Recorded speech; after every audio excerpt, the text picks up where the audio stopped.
Salve, muito boa noite, seja bem-vindo aqui ao Frente a Frente. Nós falamos aqui de política. Política muda a sua vida, define a escola do seu filho, o seu aluguel, e é assim. E nós trazemos aqui no Frente a Frente políticos e pessoas para analisar a vida política do país, para que você tenha a sua opinião. A eleição está polarizada demais, dividiu o país. Hoje a CNBB divulgou uma nota mostrando que a religião não pode ser usada exatamente para catar votos pelo país. É preciso separar. Mas a política tem que seguir, né? Hoje estamos aqui no Frente a Frente com o deputado Hildon Rocha. Ele é do MDB do Maranhão. Deputado, muito boa noite. Obrigado por estar aqui nos estúdios da Rede Vida, em Brasília.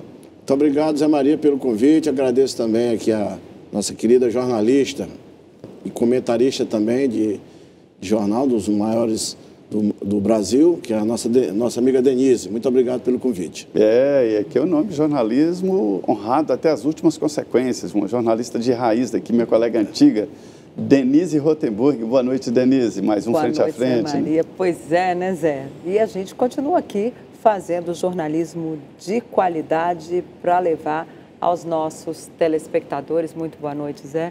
Muito boa noite, deputado. E para você que está nos assistindo, deputado Hildon Rocha, ele já está no segundo mandato de federal, já foi prefeito de Cantanhede, lá no Maranhão. Enfim, tem uma carreira política muito vasta aqui em Brasília e também no Maranhão.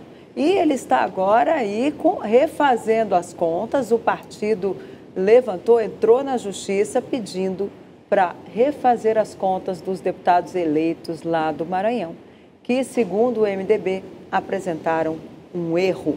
Deputado, como foi? O senhor pode contar para a gente? Porque a gente achou que estava tudo certo, né, Zé Maria? Tudo fechado, nem tudo fechado, mas, pelo visto, ainda teremos mais capítulos aí nessa série da eleição para deputado federal. De fato, Denise, Zé Maria, não contestamos o resultado das urnas, de forma nenhuma. As urnas, a nosso ver, funcionou plenamente. O resultado é esse. O que o MDB questiona é o algoritmo que foi construído pela Justiça Eleitoral, que não leva em consideração os artigos 108 e 109 do Código Eleitoral. O nosso Código Eleitoral estabelece 4 regras para preenchimento das vagas de eleições proporcionais. A primeira regra, que está no artigo 108, obteve quociente eleitoral, quantas vagas você obtiver do quociente eleitoral, você vai levando. É o que está no 108. A segunda regra é o que está no artigo 109, caput, inciso 1, e também combinado com o parágrafo único do artigo 108, que diz que o partido tem que ter quociente eleitoral e o candidato tem que ter mais de 10%.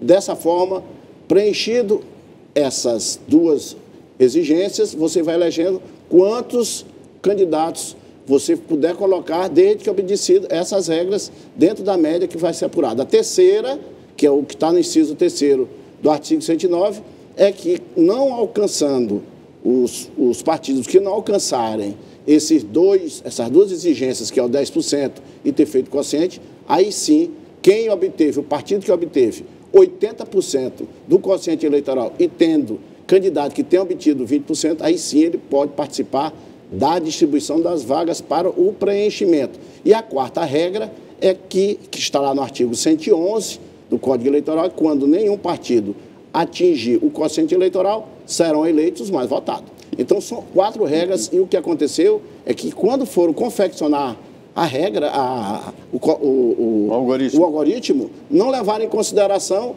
o inciso, justamente botaram o inciso 3 como se fosse igual ao inciso 1 do artigo 109. Então, é bem aí que está o erro, já identificado por especialistas. Inclusive, eu fiz parte da comissão que trabalhou sobre essa reforma eleitoral em 2021. Então, eu sei o que... O senhor identificou outros candidatos? Pode mudar alguma coisa na Câmara? Na Câmara, eleição federal, dificilmente haverá outras mudanças. Eu identifiquei que isso aconteceu no Maranhão, a nível federal. Agora, a nível de Assembleia Legislativa, aconteceram isso em outros estados, onde deputados tendo atingido o quociente eleitoral, que foi o caso do meu partido, e eu tendo tido acima dos 10%, até porque eu tive quase 40% do quociente, eu tive 96 mil votos, aí está deixando de eleger um deputado teve 96 mil votos para botar um de 50 mil votos, que foi o mais votado de um partido. Ou seja, você for lá para o artigo 45 da Constituição Federal, que prega sobre a proporcionalidade, você sabe que 95 mil pessoas, o desejo de 95 mil pessoas vale mais do que o de 50 mil pessoas. Então, infringe, rasga o princípio da proporcionalidade. Além disso, está levando em consideração, pelo que eu vi, a Lei Complementar 95, que trata sobre as normas, como nós temos que construir as normas, e eu obedeço fielmente a Lei Complementar 95, de que a existência de um parágrafo dentro de uma lei é apenas para complementar um desejo, uma necessidade, uma situação. Então, está completamente errado, ou houve um equívoco por parte de quem formulou o algoritmo. A fórmula de calcular a distribuição, o preenchimento das vagas está errado. Ou seja, tem o quociente, quem atingiu o quociente já está eleito. Está eleito. Aí tem que ter mais... Aí a segunda regra... Vamos ver os deputados que tiveram mais de 10% dos votos dentro ainda da regra do quociente. Isso, exatamente. Então vai preenchendo. Aí sobraram umas vagas aqui. Exatamente. Então vem lá, vamos ver agora quem tem 80% exatamente. Do quociente. Isso, aí já é a terceira regra. Aí já é a terceira regra. Veja bem, aqui o que diz é bem claro, o inciso 1 do artigo 109. Lugares por ele obtido. Lugares. Então tem que ter pelo menos um, porque lugares é plural. Você não pluraliza o zero. O zero é número neutro. O zero pode ser negativo, como pode ser positivo, mas você não pluraliza ele nunca. Quando você vai oferecer um jantar para determinados lugares, você não vai oferecer um jantar para 0 pessoas. Então você não está oferecendo. Então aqui é bem claro.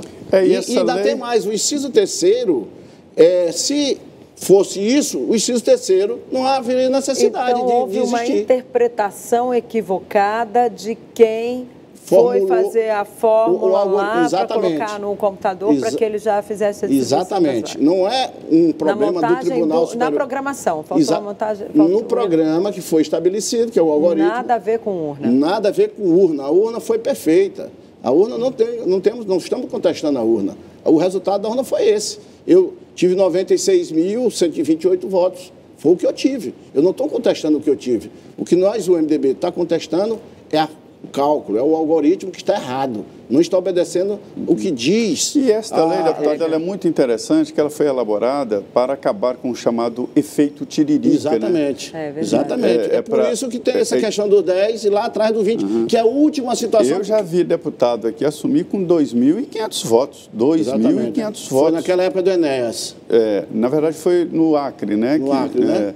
Mas na época que o Enéas foi eleito, veio um deputado que foi o menos votado da história do Brasil. Menos do que esses estados do Norte. De São Paulo, exatamente. Quando o Enéas foi candidato a presidente da República, várias vezes, numa eleição ele disputou de deputado federal, foi super bem votado, e ele trouxe vários, não tinha essa regra ainda. E o grande puxador de votos, por ironia do destino Tiririca, foi puxado. Foi puxado. Teve pouco voto. Foi puxado. 71 mil votos.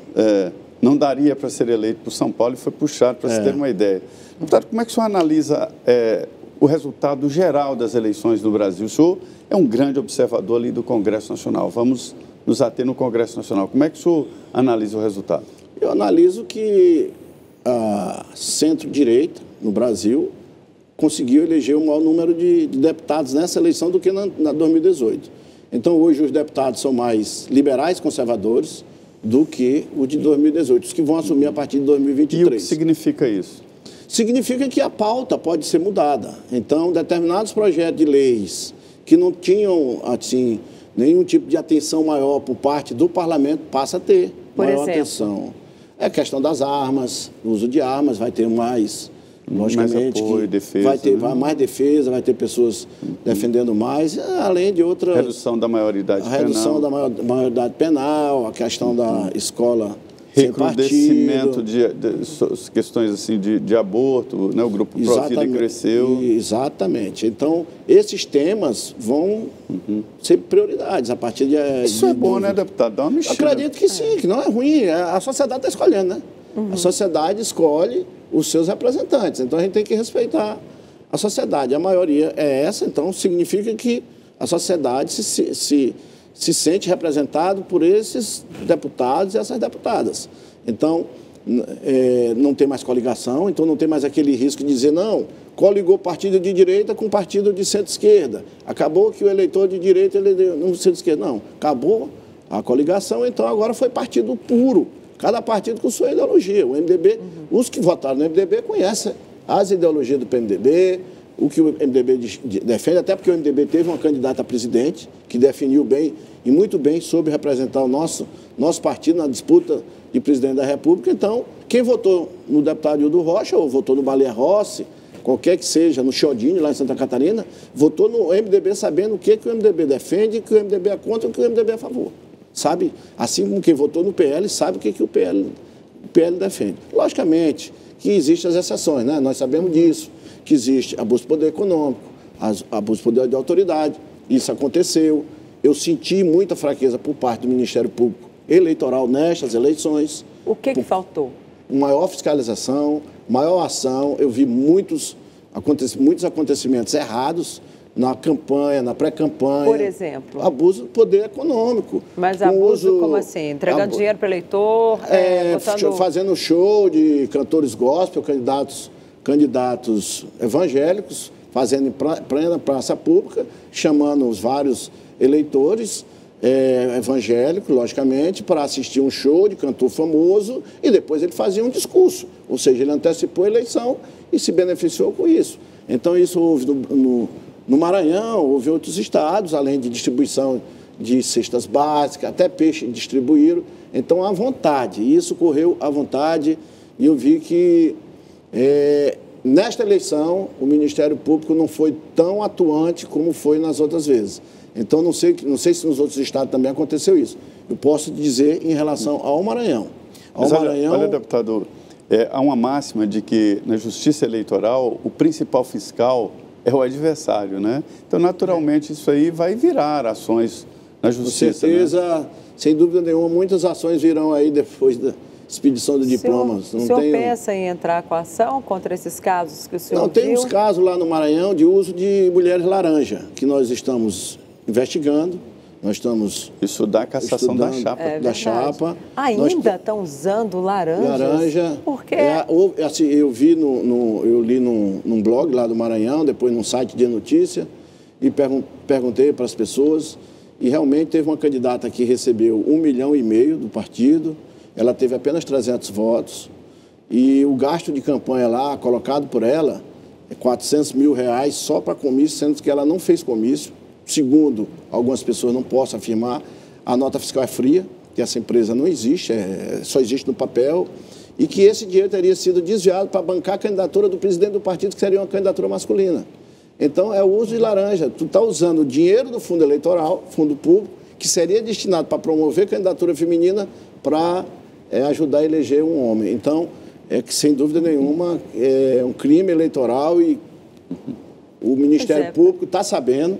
O Ministério Público Eleitoral está sabendo, teve conhecimento, assim como eu tive conhecimento, é notário, é público. Não sei se o Ministério Público já entrou com algum tipo de ação, né, para fazer a investigação eleitoral. Tem que fazer a investigação para saber. Se há uma denúncia, tem que se proceder à apuração dela. Pois é, agora é estranho porque a gente que acompanha aqui a política diariamente, essa nova regra eleitoral de colocar cada partido por si era justamente acabando com a coligação na eleição proporcional, era justamente para evitar esse tipo de atitude de candidatos laranjas, que na verdade não são candidatos de fato, não saem para a rua para pedir voto, não fazem campanha ostensivamente, mas estão lá apenas registrados como candidato e na verdade não o são, né? Esse que é o candidato laranja.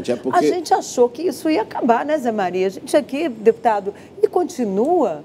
Pois é, 30% tem que ser no mínimo de candidatos mulheres. Então, isso foi abusado com o uso de laranjas e isso tem que ser realmente apurado devidamente, eu acredito que no Brasil inteiro. Então, essa competência maior mesmo é do próprio Ministério Público Eleitoral. É um nome até eufêmico, né? O nome disso é roubo. Trata-se de dinheiro público, essa é a grande realidade. Tudo isso pode mudar ali a correlação de forças na Câmara dos Deputados ou esta já está definida? Não, a correlação de forças, eu acho que haverá poucas mudanças, mesmo com todas essas ações que existem, porque existe de um lado e existe do outro. Então, não vai haver grandes mudanças. Haverão mudanças, sim, em função das lutas na justiça eleitoral. Sem dúvida nenhuma, haverá mudança, mas não será tão grandes assim que venha modificar a ponto de comprometer, por exemplo, o cenário atual, que foi dos que foram eleitos. Eu digo assim, a ponto de comprometer ali o favoritismo de Arthur Lira, que pretende ser candidato à presidência da Câmara por mais 2 mandatos. Não, de jeito nenhum, não vejo mais isso. Mais 1 mandato, quer dizer, 2 anos. Não acredito nisso, eu vejo que o Arthur Lira, sem dúvida nenhuma, é o candidato mais forte que tem para presidente, mesmo sem ele ter dito ainda que é candidato a presidente, mas ele tem realizado um bom trabalho, ele tem sido muito atencioso com todos os deputados. Eu que não votei nele, claramente, abertamente, eu votei para o deputado Baleia Rossi, que foi o candidato a presidente da Câmara, que era o candidato do nosso partido, o nosso presidente, votei. Mesmo assim, ele nunca, de forma alguma, fez qualquer gesto de perseguição ao deputado Hildo Rocha por ter votado, e disse isso claramente ele, que se o Baleia não fosse candidato, votaria nele, porque entendo que ele é muito atuante, e muito trabalhador e muito dinâmico. Mas, mesmo assim, ele vem realizando um bom trabalho, deu a oportunidade de eu ser relator de algumas matérias importantes, enfim. Então, nós nos damos muito bem e vejo que ali dentro, no ambiente da Câmara, ele tem um bom trânsito, ele tem um bom relacionamento. Os deputados se reelegeram, tenho certeza que boa parte vão votar nele, e os que estão vindo aí, a maioria são dos partidos que são mais vinculados a ele. São os partidos mesmo do PL, do partido dele, o Progressista, Republicanos, o PSD, entre outros, que têm uma vinculação muito direta com ele, com o deputado Arthur Lira. É interessante que a gente está falando aqui de um poder muito importante, né? É o primeiro escalão da Câmara dos Deputados, mas é uma decisão que o eleitor não participa, o grande eleitor é o deputado. Arthur Lira, ao que tudo indica, vai ter uma reeleição fácil, qualquer que seja o presidente eleito. Já no Senado Federal, a coisa muda, né? A impressão que eu tenho é que o PL está fortemente reivindicando a presidência. Ou a Damares, ou mesmo a ex-ministra Tereza Cristina, agora senadora, né? Há uma ação ali forte do PL. Sim, mas existe um porém, Zé Maria, que nunca, na história do Senado, um senador se elegeu presidente sendo o primeiro mandato, a primeira legislatura, porque o senador são 2 legislaturas. Não, o Davi Alcolumbre se elegeu na segunda legislatura. Na segunda legislatura. O primeiro mandato, mas segunda legislatura. O Rodrigo também é primeiro mandato, segunda legislatura também. Não, certo. Primeira legislatura. Ele agora está na segunda legislatura. Então, o Rodrigo realmente foi eleito, primeiro, mas com o apoio do Davi Alcolumbre, apoio do governo, da presidência. E ele era a primeira legislatura. Esse era realmente a primeira legislatura. Esse realmente é um caso atípico. Mas também é tão atípico que nunca um partido chegou tão forte igual o PL vai chegar no Senado. É verdade. O PL é muito... se unir com os Mas outros. aí teria que ter um outro candidato, tipo o Hélito Fagundes, que também é do PL, se elegeu lá do Mato Grosso. E Tereza Cristina é do Progressistas. Do Progressista, ela se elegeu, mas ela já tem uma experiência parlamentar, porque ela foi 2 vezes deputada federal, né? Foi uma ministra, ela tem uma grande experiência, sem dúvida nenhuma. Do grupo do presidente Jair Bolsonaro. Sem dúvida nenhuma, ela tem competência para presidir o Senado. A Tereza Cristina seria, acho que, a primeira mulher a presidir o Senado. Ela é muito competente. Eu conheço o trabalho, fui vizinho, inclusive, da Tereza Cristina no apartamento, no mesmo prédio que nós morávamos, quando éramos deputados, e sei da competência dela, que eu sempre acompanho o trabalho. Traduzindo, o senhor acha que é possível que o Rodrigo tenha dificuldade? Eu acredito que o Rodrigo terá dificuldade, mas ele é muito habilidoso, é mineiro. O mineiro na política é muito habilidoso, né? Dizem que dá nó em pingo d'água, né? O Zé Maria, que é mineiro, sabe como é. Todos os mineiros que eu conheço que estão na política, eles são muito habilidosos para a política. Mas, olha, deputado, a diferença ali no Senado Federal é de que agora mudou muito a cara do Senado. O PL vai chegar com uma bancada de 14 senadores e o MDB, o que está acontecendo no MDB pela primeira vez, deixa de ter a maioria no Senado. Exatamente. Né? Eu acredito que vão haver blocos, né? Formação de blocos para que esses partidos que tiveram perdas venham a se juntar a outros e se empoderar, né? Os blocos. Logicamente, através dos blocos. Hoje a situação é a seguinte, nós temos 32 partidos políticos registrados no TSE, 32. e 23 no Congresso Nacional têm representação hoje. Com a eleição, isso cai para 13, né? Os partidos que têm representação no Congresso, 13. Só que nos meus cálculos aí, eu falava em 12, eu errei por um, né? Falava sempre 12. O Kassab esteve aqui com a gente, né? E falou em 12 partidos. 12, então 13 agora. Só que pelo menos 3 partidos vão se unir ali. Então, a minha previsão é de que serão 9 partidos políticos com representação no Congresso Nacional. Exatamente. Né? É uma mudança importante, né? Muito, muito. Acelera as votações, melhora a governabilidade para quem vai governar, seja Lula, seja Bolsonaro, quem for governar vai ter mais facilidade de governar porque ele precisa conversar com menos líderes. Então, a tendência de um acordo é muito mais fácil. Terá que conversar com uns 4 líderes, né? Sim, 4, Desses 5... 9, metade porque tem metade ali, metade governo e metade oposição, Isso, né? Aliás, nem tanto, né? Se for o presidente Bolsonaro reeleito, terá mais deputados, mais líderes governistas. De imediato, né? Falando ali de imediato. Porque depois, se for o presidente Lula eleito, terá de imediato mais líderes da oposição, mas aos poucos eles vão ali fazendo, né, atravessando a ponte nova, para o governo. né? Pessoas que nunca fizeram oposição, oposição, ninguém sabe quem e como será. Porque o PL nunca foi oposição, né? Exatamente. O PL nunca foi oposição. Nunca foi oposição. Não sabe fazer. E não tem essas divergências profundas. Não. O PL não sabe fazer oposição. Agora tem que ver que PL que foi eleito também, né? Porque este PL, ele veio misturado. Ele não é mais o PL do tempo do ex-presidente Lula, quando ele era...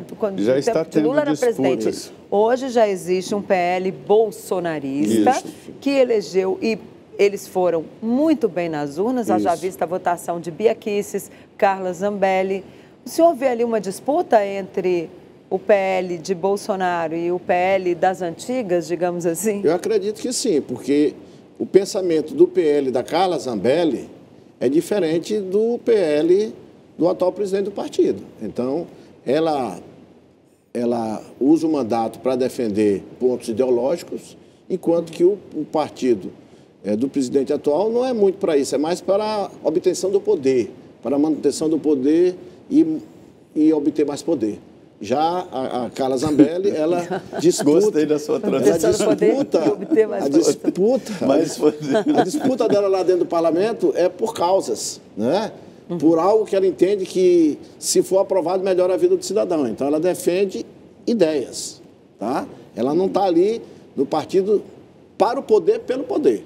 Ela está para defender ideias, diferente. E boa parte do PL hoje é assim. Isso é previsão de atritos internos, né? Com certeza, a mesma coisa que aconteceu com o PSL. Exatamente, comissões permanentes, mesa diretora da Câmara dos Deputados, cada relatorias, cada ponto desse é um ponto de atrito muito importante. O MDB já teve uma fase muito assim, né? Já, o MDB já foi muito dividido. Hoje o MDB é mais uno, é um partido com mais unidade. E, logicamente que tem... Você sabe que o MDB do Nordeste, ele tem mais um pensamento voltado para a esquerda. Já o MDB do Rio Grande do Sul, do Santa Catarina, é mais de direita, os deputados de Santa Catarina. Lá em MDB, Sarney, eu soube que o senhor esteve com ele recentemente? Tive recentemente com ele, dia que eu fui lá fazer uma visita a ele. Eu gosto sempre de estar conversando com ele, porque é um homem de 92 anos de idade, mas que tem uma cabeça de jovem. Está entendendo o que está acontecendo? Entende perfeitamente tudo o que acontece e é uma das melhores pessoas para você pedir conselho. E qual conselho que ele deu para o senhor? Não, eu falei a respeito desse assunto, né? Para perguntar o que ele achava, que eu participei. Ele disse, se você participou da comissão, eu disse, participei, presidente, eu estava em todos os debates que houveram de 2015 para cá sobre reformas eleitorais ou políticas, eu participei. Inclusive dessa também, de 2021. Ele disse, então se você tem certeza, vá a fundo.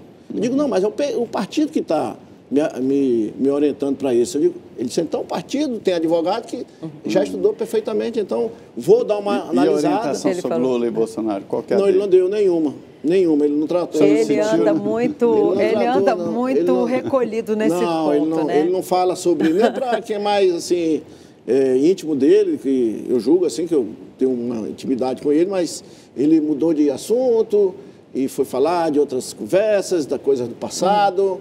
da vida dele. É uma pessoa que tem muita história para contar. Então, eu conversei aquilo com que ele ele. não quer contar, ele tem 1000 para contar.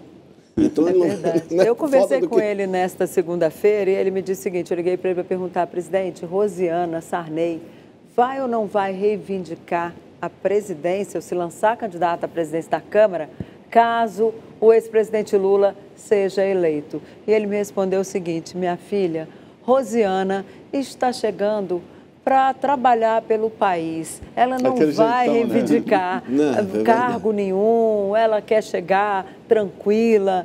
É isso mesmo? É isso mesmo. Eu já conversei com ela, ela não tem desejo nenhuma de ser presidente da Câmara dos Deputados. Ela foi deputada em 1990, a realidade era outra.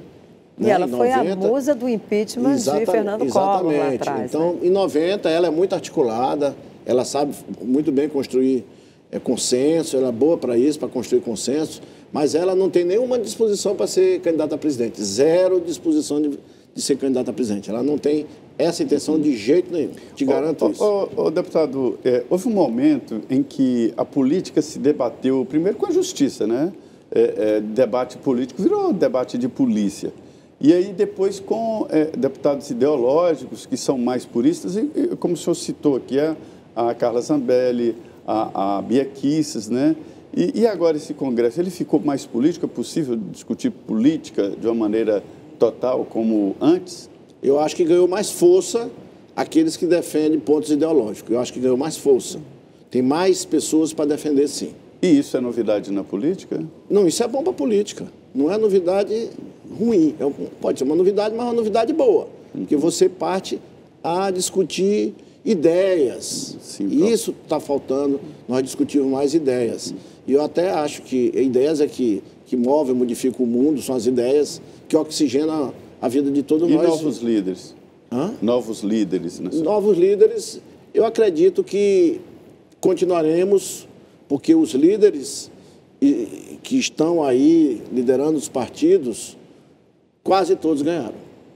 Então, eles voltam com muita força, já com muito conhecimento, com respaldo, inclusive, do seu partido. Então, em termos de o líder dos partidos mesmo, aqueles que são oficiais... Mesmo de esquerda, de direita, eu senti isso também. Que eles foram, serão praticamente os mesmos líderes. Eles terão voz de comando, então, Exatamente. nas bancadas, o senhor acha? As bancadas vêm com um contorno mais definido, é isso? Isso, exatamente. Com os líderes, porque o que a gente viu nessa última legislatura é que às vezes líder falava e a mesma coisa, nada. As pessoas não... cada deputado se considerava ali uma igrejinha e a voz do líder às vezes não era ouvida. Isso vai mudar na sua avaliação? Eu acredito que mude, sim. Muda até porque o Brasil, ano que vem, vai de qualquer maneira passar por algumas mudanças, tendo em vista o cenário econômico. Né? O cenário econômico de 2023 não será o mesmo cenário econômico de 2022. Agora, já está se projetando um crescimento, né? Para esse ano de 2,5% e para esse ano, sim. Ano que vem. A economia esse ano, o Brasil está bombando. O Brasil melhorou muito a sua economia. Nós voltamos ao Clube dos 10, né? Perfeito. Até o primeiro semestre, o começo do primeiro semestre desse ano, nós estávamos em 13ª economia. Nós passamos a Rússia, passamos a Coreia do Sul e outro, mais que eu não me lembro. Fomos para 10º com o aumento do nosso produto interno bruto. Melhorou muito a economia. A oferta de trabalho remunerado, de oportunidade de serviço remunerado melhorou bastante. Hoje estamos na faixa de apenas 8,5% de desempregados. É uma das taxas menores que já tivemos. Então, melhorou muito a economia no Brasil, sem dúvida nenhuma. O Paulo Guedes acabou que deu certo, né? Muitos apostavam que não iria dar certo, mas de alguma forma acabou dando certo. Deputado, duas estrelas apareceram nessa disputa. A primeira, que eu acho indevida, foi a Justiça Eleitoral, que acabou aparecendo até mais que os candidatos. E a segunda estrela é a história de pesquisa eleitoral, né? Interferiram ou não nessa disputa essas pesquisas eleitorais? Eu acredito que pesquisa eleitoral interfere sim no resultado da eleição, principalmente a eleição majoritária. Claro que houve migração de votos do Ciro, que o Ciro estava lá em terceiro lugar, foi para algum candidato, não sei para quem foi, se foi para Simone, se foi para Lula, se foi para Bolsonaro, mas que houve migração. Até porque eram várias pesquisas que indicavam ele em terceiro lugar. Terminou em quarto. As pesquisas indicavam o Bolsonaro com 30 e poucos por cento, muitas não chegavam a 40%, ele terminou com mais de 40%. Então, acaba que essas pesquisas influenciam, sim, no que diz respeito aos indecisos.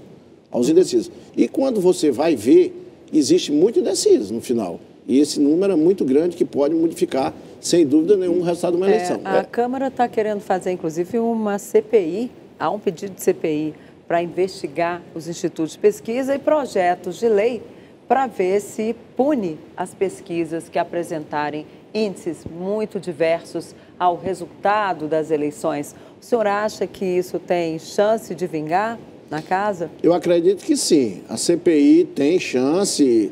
Está difícil porque os deputados, quase a maioria está participando de forma remota, né?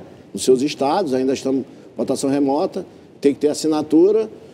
Ainda não tem assinatura suficiente, mas acredito que vai ter para a CPI. E há um projeto de lei do Ricardo Barros que trata sobre isso. Eu acredito que tem que haver, sim, punição, porque isso interfere no resultado das eleições, interfere na vida do cidadão para frente.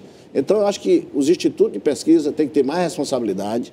Muitos deles sequer têm estatístico, ou usam estatístico que faz um serviço de freelance. Mas não tem que ter, não é obrigado a ter? Mas não é um tempo integral. Está ali freelance, faz um trabalho rápido. Muitas das vezes você não vê a qualidade do estatístico. O estatístico que trabalha numa empresa de pesquisa dessa, você não afere o conhecimento dele, saber até onde ele conhece de estatística realmente. E as bases das pesquisas? Por exemplo, número de mais pobres, percentual de mais pobres, você pode manipular, logicamente, até a localidade. Você pode facilmente manipular sem que isso apareça. Então, é necessário realmente, eu defendo que haja mesmo uma CPI, embora eu não seja a favor de CPI. Eu acho que até a Polícia Federal poderia fazer uma investigação mais profunda do que a própria CPI. Mas a CPI traz ao público, né, porque dá mais transparência, para saber o que está acontecendo, não só no Estado, mas nas 27 unidades da federação do nosso país, para que possa se saber. Logicamente que tem empresas de pesquisa sérias, tem muitas empresas de pesquisa sérias, mas existem as empresas de pesquisa fajuta, que não é só porque ele está ganhando dinheiro para distorcer a realidade, mas também é porque não tem profissionais capacitados. E se torna uma empresa de pesquisa e aí não existe o selo de qualidade. Tem que haver o selo de qualidade para a empresa de pesquisa. Esse sim, tem um selo de qualidade como tem o café. Não tem um selo de qualidade do bom café, café A, café B, C. Por que não de pesquisa também? Porque acaba que até os contratantes contratam a empresa de pesquisa pensando que todas são iguais. Todas têm o seu estatístico lá, mas muitas das vezes cada uma tem um resultado diferente da outra. É interessante que eu nem gosto de falar de instituto, não são institutos, usam esse nome para dar um brilho, dar uma ideia de imparcialidade, mas são empresas, né, que são pagas, faturam, dependem do faturamento, faturam alto. E o principal objetivo de uma empresa dessa é até a área privada, é ganhar ali competência, ganhar fama para trabalhar na área privada. E as pesquisas, desta vez, interferiram mais do que na eleição. Interferiram antes, que foi o lançamento de candidaturas de governadores e de presidentes da República. Quem sabe o João Dória não estaria na frente, as pesquisas erraram e ele estaria no segundo turno, né? Inclusive o PSDB desistiu da candidatura dele, ficou aquela confusão lá do PSDB. Em função não aceitou da pesquisa, o resultado da prévia, tentaram puxar o tapete dele o tempo todo em função das pesquisas. E são duas situações, a CPI e existe um projeto de lei para restringir. Exatamente, o projeto de lei do Ricardo Barros, que é muito bom o projeto dele, logicamente que sempre podemos melhorar a proposta, mas o projeto é bom, entendo que pode passar, deve passar na Câmara, devemos estar discutindo isso na próxima pauta da próxima semana. A regulamentação e restrição, inclusive na data de divulgação de pesquisas, né? Isso, exatamente. E criminalização de erros e né? Exatamente. E o projeto não é o primeiro a regulamentar pesquisas, né? As pesquisas hoje já têm que obedecer uma legislação eleitoral muito forte, né? Isso, mas ainda deixa muito a desejar, então nós temos que endurecer mais a legislação. Eu acho uma área muito difícil de regulamentar, deputado, porque trata-se de direito de expressão, eu acho muito complicado segurar isso aí. É melhor partir para descredibilidade do que regulamentar, né? Exatamente. Agora, o problema é que tem empresa que inclusive troca de nome, né? Ela fica queimada e troca de nome. Virou IPEC. Vamos dar nome aos bois aqui, né? Eu estava lembrando de mais um caso. Fico trocando de nome. Então, a credibilidade, tu tem uma estrutura, tu muda o nome, tu continua com a mesma estrutura. Mudou o nome, bota um nome mais bonito, faz um marketing legal, aí tu consegue clientes bons. Pois é, e tem mais um caso também que é em relação a São Paulo, né? A escolha de Fernando Haddad como candidato do PT ao governo foi feita também por pesquisa, né? Porque Márcio França brigou ali até o último minuto para ser candidato a governador, não conseguiu e acabou virando candidato ao Senado. E que estaria eleito segundo as pesquisas. Segundo as pesquisas, e as pesquisas, a hora que abriram as urnas, ele estava derrotado. Ou seja, precisa mesmo se verificar. Agora, outro ponto importante que vai entrar muito na pauta, especialmente neste final de ano, é o orçamento da União. Está lá em análise já no Congresso Nacional. Tem aí as emendas de relator, chamado vulgo orçamento secreto, que continuará, pelo menos para este ano, independentemente de quem seja o presidente eleito. O Congresso não quer mudar e dificilmente mudará depois, né, deputado? Veja bem, Denise, houve alguns avanços em relação à emenda de relator.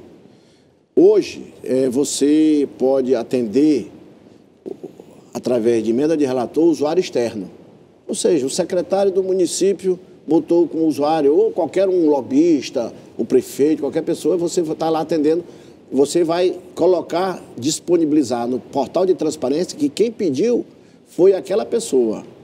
E não quem realmente é o dono da emenda, quem é o que pediu, que foi o senador ou deputado. O que acontece é que muitos senadores e deputados não colocam o nome deles, porque estão destinando aquele recurso que ele tem direito como parlamentar, através dessa emenda de relator, que é negociada entre os partidos, para um município onde ele não tem nenhum tipo de atuação. Muitas das vezes para beneficiar a empresa A ou B que vai fazer uma obra. Então, essa é a realidade. Isso acabou. A partir do ano que vem, está mudado. O nome lá, né? Vai ter transparência total. Nós aprovamos já a Lei de Diretriz Orçamentária. A Lei de Diretriz Orçamentária de 2023 está claro. Proibido você divulgar o que for usado com recursos de emenda de relator que não seja apontado quem for o parlamentar. Tem que ter um padrinho parlamentar, ou senador ou deputado. Tem que ter um parlamentar. Não vale mais prefeito, ex-prefeito, secretário, funcionário de prefeitura. Não vale mais. Que isso que é o errado, que eu já tinha dito, já várias vezes. Subi na tribuna e disse, é muito fácil descobrir para onde está indo o dinheiro para ser desviadas as emendas parlamentares de relator. Onde é que estão as falcatruas, onde é que estão os roubos, aonde foi atendido por usuário externo. Fiscalize todos que foram usuário externo, que você vai ver que tem problema. Por que o deputado e o senador não assumiu? Ora, se eu tiver direito a receber um recurso como parlamentar, como deputado, eu tenho orgulho de dizer que mandei para o município. Por que eu não vou usar outro nome? Porque porque ali tem esquema. E para outro estado. E muitas das vezes, deputado que bota para outro estado, senador para outro estado. Então, é muito fácil de se descobrir. Se a Polícia Federal buscar, fazer uma boa investigação, o Ministério Público fizer uma boa investigação, eu tenho certeza que vai encontrar dentro. Não precisa ir buscar, porque é muita coisa, senão acaba se perdendo. Comece pelos usuários externos. Está aí, eu estou dando a dica. Busque primeiro os que foram atendidos, as emendas de relator atendidas por usuários externos. E tem agora uma nova emenda, fiquei sabendo lá no Congresso, chamada emenda PIX. São as emendas que vão diretamente para a conta da Prefeitura, para a Prefeitura gastar como quiser, né? Essa emenda só cabe para emenda individual impositiva. Ela não é de relator. Essa não é do orçamento secreto. Não. Essa está na Constituição Federal. Isso foi uma mudança que nós fizemos. É transferência direta para o município. Você não tem a burocracia do convênio, mas esse recurso é investigado pelo Tribunal de Contas da União, pode ser investigado pela Controladoria Geral da União. E você sabe quem mandou, né? Sabe quem mandou, porque a emenda individual impositiva. A vantagem dela é que a agilidade é mais rápido. Você consegue aplicar o recurso no mesmo ano. Lógico que vai ter prefeito que aí o prefeito vai responder. Se o prefeito desviar, cadeia nele. Agora, deputado, ainda sobre esse assunto, eu estive observando o seguinte. Em primeiro lugar, que é quase 40 bilhões de reais no ano que vem. para as emendas, somando as emendas parlamentares e as emendas do orçamento secreto, quase 40 bilhões. O orçamento dispõe ali um pouco mais de 100 bilhões de reais para investimentos. O primeiro dano é que pulveriza 40 bilhões de reais. Em vez de uma grande obra, que a União faz, né? Em vez de uma grande obra, várias obras pequenas nos municípios e tal. E aí você está dando um número que conta com as estatais. Se você tirar os investimentos das estatais, o que é gasto direto, que pode ser pelo presidente, fica muito pouco para o presidente e os ministros deliberados. E é onde eu queria chegar. A conta é de 40%. O presidente vai gerir 40% do orçamento. De investimento, menos, eu acho. Investimento. Menos, acho que é menos ainda. Menos ainda. Vai ficar menos ainda. Agora, menos ainda. o ex-presidente Lula já falou... Eu acho, Denise, desculpa lhe interromper, eu acho que esse orçamento, ele tem que ser discutido com o parlamento, sim. Ele tem que ser discutido. Sim. O executivo... Se o parlamento existisse por um motivo, seria a principal peça que se discute todo ano é a lei orçamentária. Poucos deputados, infelizmente, se atêm a isso. Ele faz a sua emenda e acabou. Poucos deputados, senadores, é isso. Eu sou daqueles que vou atrás, que vou buscar para o meu estado, Maranhão, recursos para nossas rodovias federais, porque tem menos dinheiro. Cada ano tem menos dinheiro para a rodovia, para a manutenção das rodovias. Nós delegamos muitas rodovias, mas ainda temos muitas rodovias na responsabilidade do DENIT. Se não tiver o recurso, as estradas vão se acabar. As do Maranhão são péssimas condições, justamente por falta de recurso, porque sai para outras ações que são menos importantes do que uma rodovia, tá? Então, nós temos que estar atentos a isso. A discussão do orçamento está no lugar certo, é no parlamento. Agora, lógico que o governo tem que ter uma articulação melhor. O governo tem que articular melhor dentro do parlamento e dizer, deputado, você quer botar para cá, mas o mais importante para nós todos, brasileiros, é botar aqui na rodovia. Vamos botar isso aqui na rodovia. O que falta é essa conversa. Não existe esse diálogo. Não existe esse diálogo por parte do governo no que diz respeito à aprovação do orçamento. Existe lá aquelas audiências públicas. Os ministros que vão lá, os ministros fazem vão apelos, lá, explica aquilo ali. A maioria não está lá presente. A maioria não está ali presente. Então, aquilo ali você está, muitas das vezes, pregando no deserto. Desculpa a expressão, mas está pregando no deserto. Tem que chamar e conversar. Às vezes você tem dois deputados numa audiência daquela na Comissão Mista de Orçamento. Os outros não estão ali ouvindo. Então, você tem que ter uma conversa com os líderes. Tem que conversar com os líderes e conversar com bancadas. O governo tem que ter esse interlocutor. O governo não teve esse interlocutor.